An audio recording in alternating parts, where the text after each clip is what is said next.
สบายดีบรรดาท่านที่เข้ามาติดตามทางช่องเอเดทีการเกษตรวันนี้จะพาท่านมาติดตามชมที่สวนไม้ใหญ่กันเนาะสวนนักว่ามีต้นข้าวเพิ่นปลูก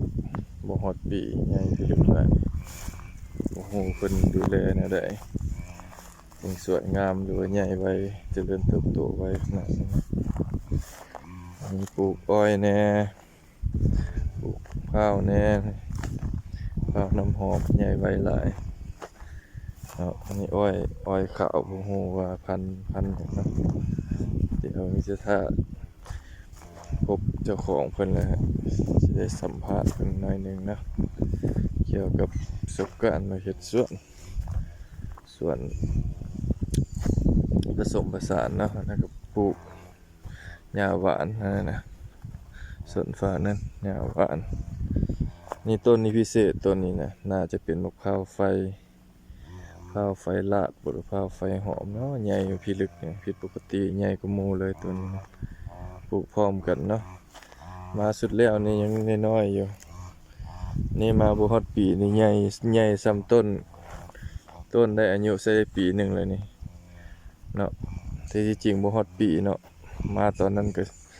ถึงปัจจุบันนี่ก็สิประมาณ7 เดือนนึงนะถือว่าต้นใหญ่หลายต้นนี้นะงามอีกเนี่ยว่าต้นนี้บ่เดี๋ยวบ่ขึ้นน้ำหมู่นี่นะมาซ้อนซื่อๆบ่นี่บ่ดูพร้อมกันว่าต้นนี้บ่ขึ้นนี่ต่างหมู่นี่เริ่มฝังหน่วยที่ จังหวะมันมีตัวเจ้าปลูกก่อนคือมันมีตัวฝังหน่วยฝังอย่างนี้ ชุบได้พังลึกแล้วบ่ได้เรื่องแม่นว่าบ่ได้เรื่องเนาะ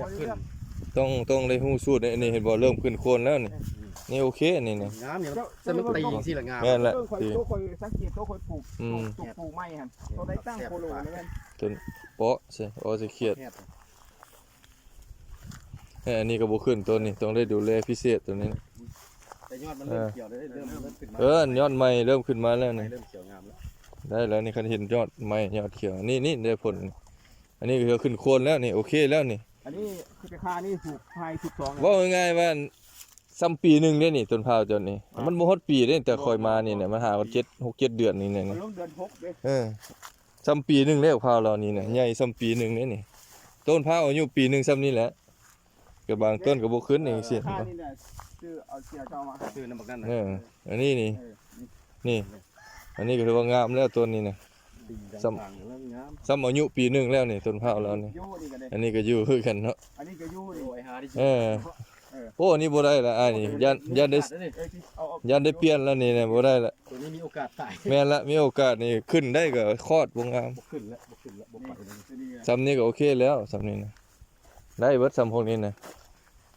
ถือว่าต้นพร้าวเราใหญ่ไวเกินอายุแล้วนี่นะขึ้นโคนมาแล้วนี่เห็นบ่แบะขึ้นเบิดน่ะซ้ำโคนใหญ่ก้นกำมุหุ่มแล้วโคนมันนะนี่นะถือว่างามแล้วนี่งามเกินมาตรฐานแล้วนี่ต้นนี้แห่งคักเลยนี่อวบนี่ต้นนี้ก็เลยคักต้นนี้ใบจ้างออกแล้วสินี่ยองซื้อนี่งามต้นลุบแล้วบ่จะขึ้นนี่เนาะเขาขุดคุมแต่ว่าเขาสิพังอยู่พังลึกแต่ว่าจงเวียนก็ยังบ่คักยองชนาดินเลยชนาดินนี่ใหญ่โคนใหญ่กว่าเนาะสัตว์กว่า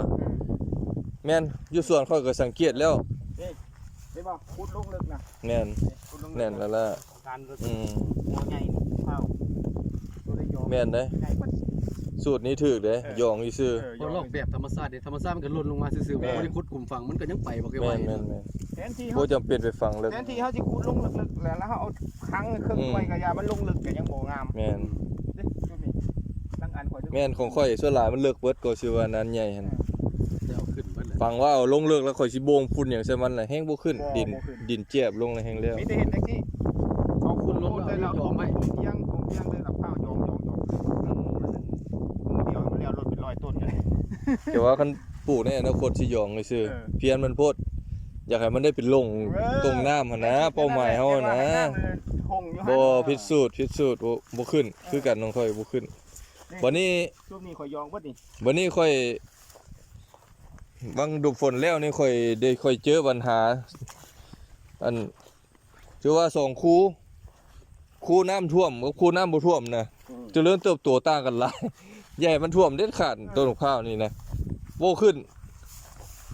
นี่เป็นบ่ร่มยอง แม่นละนี่บ่ข้าวหมากมันโคโลขึ้นเทิงนี่ใหญ่ไว้บ่ขึ้นโคนแล้วนี่ถือว่าคันว่าซิเลียแล้วซ้ำปีหนึงเลยนี่ต้นนี้เนี่ยคันมันขึ้นโคนได้ซ้ำนี้นะตัวปีหน้ามาเริ่มเห็นจันทร์ ปลูกเป็นช่วง4ที่ ช่วงเชียวของเชียวเจ้าเลยนี่นะ แม่น แม่นว่าดิ เจ้า พร้อมกันนะค่อยปลูกก็พร้อมกันกับเรานี่ค่อยยังบ่ใหญ่ปานนี้ ตั้งเพิ่นเลย นี่ตั้งเบิดแล้วโคนมันนี่ตั้งเบิด เพราะว่า โคนใหญ่เบิดนี่ คอยว่าสังเกตแล้วตั้งมะข้าวตั้งได้100คูต้น แม่นเว้ย ตัวขุดฝัง แม่น บ่ได้เรื่อง บ่ได้ขุดฝังบ่ได้เลย พุดฝังแต่ว่าเฮาบ่ถม ใส่ตำ คือเก่า คุณว่า ใส่ตำบ่ได้ บ่ได้ ใส่ตำเฮ็ดเป็นจงโล่งหันบ่ได้นะ อยู่สวนเฮาน่ะเฮ็ดเป็นจงโล่งเบิดแฮงบ่ขึ้น มันบ่มักเด้ แม่น มัน นี่ บ่ บ่ มัก โคนบักใหญ่นี่นะนะ เหล่าน้อง ขึ้นโคนได้บักใหญ่นี่นะคักแล้วได้ซ้ำนี้นะถือว่าประสบผลสำเร็จแล้วนี่ เพื่อนนั่นเห็นบ่มะข้าวธรรมชาติอยู่เพื่อนหั่นแทรกได้ก็เลยบ่ได้ขุดนั่นแหละ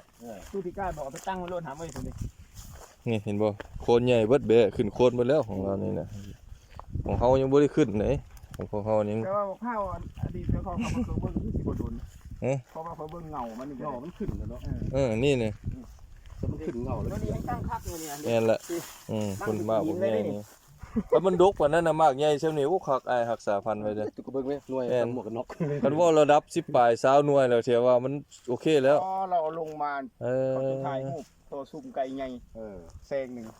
อันนี้ตั้ง4มันที่หรือว่ามีแมงอันนั้นเข้าแล้วนี่ ทั้งสี่ เริ่มแมงเริ่มเข้าคือกันเด้ออ้ายนี่ ดึงเขาแล้ว นี่เห็นบ่ โอ้ เริ่มแล้วนี่ต้องได้ซีดแล้วนี่ ต้อง นี่ ปราบเลย แมงดำน้ำนี่นะ เงินเหนียวที่มันมีตัวรถ ว่า แต่มันเหนียวก็เลยมันยังบ่ทันจางออกนะมีตัวรถอยู่ไหนหั่น แม่นแล้วมันอยู่ในหลืบนี่นะนี่ต้องได้เอามาปี้ทิ่มน้ำแล้วก็ซีดยากัน น่าจะมีนั่นแหละ มันเขาบ่มีบ่เป็นนี่ แม่นละ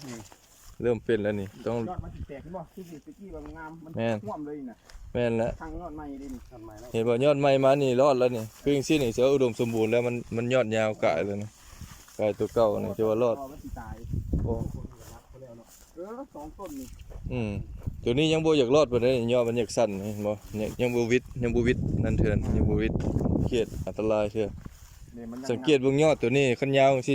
ยอดกายหมู่แหละกายตัวเก่าแล้วแม่นโอเคนี่คือพวกนี้ยอดกายตัวเก่ามันสมบูรณ์เห็นบ่สังเกตเบิ่งยอดมันกายตัวเก่ามันสมบูรณ์ล้นยอดใหม่ นั่น โอ้คือมีฟังเดือน6พุ่นแหละจังซี่บุรบัต เด้อมาถอดถอนบทเรียนนำอ้ายใหญ่เพิ่นเด้อนี่ส่วนในปาดนั่นแลกเปลี่ยนบทเรียนเรื่องปลูกต้นพร้าวนำเพิ่นนะนี่เรื่องคนปลูกเนาะบักใหญ่ปลูกบ่ฮอดปีซ้ำอายุปีหนึงนี่นะต้นพร้าวบ่ฮอดปีเด้อนี่ ประสบการณ์บ่เคยผ่านเลยแต่ว่าทุกอย่างต้นไม้นี่มันก็ธรรมชาติของมันนั่นแหละ มันบ่ได้มากว่าเขาแต่งปานใดนะ แต่ว่าอันครูเจ้านี่ข้อยสังเกตมันก็เจียดหลายสมควรเด้นี่มาปีกายนี่คือว่าบ่ฮอดพี่เว้ยปีหน้ามันสิซ้ำใดหรือมันสิอยู่เลยเนาะ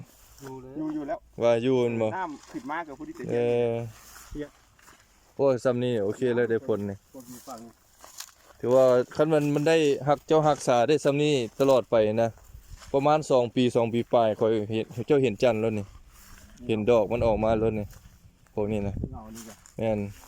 อันนี้เงาปวกพิลึกนี่นะโคนมันเนี่ยขึ้นแล้วนี่นะโคนแตก ใบ ใหญ่ ตันที่ แต่ว่าแล้วปลูกมะพร้าวนี่เขาต้องลงให้เขาเตรียมปลูกเนี่ยต้องลงใส่แล้วปีใหม่แล้วเขาลงรถ เขาจะไปปลาลงซ่าอะไร แม่นละเพื่อว่าให้มันเจริญเติบโตช่วงฝนเร่งครับ ต้นไม้หยังกระยานะติดกล้วยเป็นหยังกระยามันบาดพ้นกว้านมาใส่แล้วงามปึ๊ดสิเลย สุดท้ายขอลาคำลมเด้อไว้คลิปหน้าพอกันใหม่สบายดี พวกนี้